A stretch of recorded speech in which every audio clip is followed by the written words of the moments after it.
Grabe tong client ko ngayon. Inaya lang naman ako na gumawa kami ng transition videos. Huy! Naman game na. Oh, sige.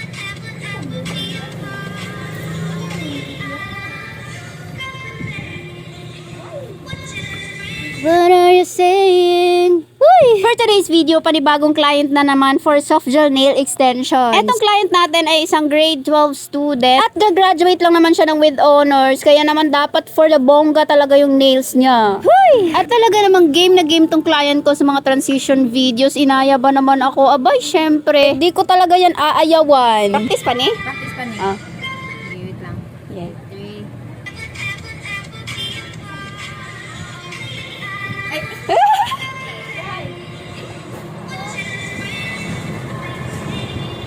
Perfect. O diba, talaga namang nakakatuwa tong client ko, di bali na daw matagalan kami. At medyo minalas nga naman kasi nawala yung inspo niya, hindi na niya mahanap. Hindi niya kasi na-save kanina. Kaya yan, hinanap niya ulit pero hindi na niya makita, kaya ibang design na lang yung pinagawa niya. Natatawa nga ako dahil hindi pa kami tapos dyan pero kampante na talaga si client na maganda yung outcome. Kaya naman dapat mamimit ko talaga yung expectation ni client. Huy! At ayan, pagkatapos kong mag-design, eto na ang kanyang final result.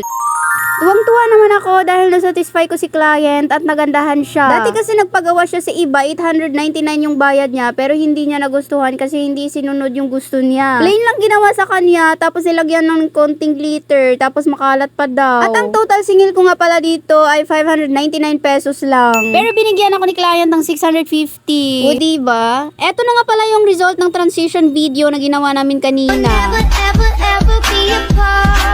Are we an item? Girl, quit playing. We're just friends. What are you saying? Huy! And that's all for today. Thank you for watching.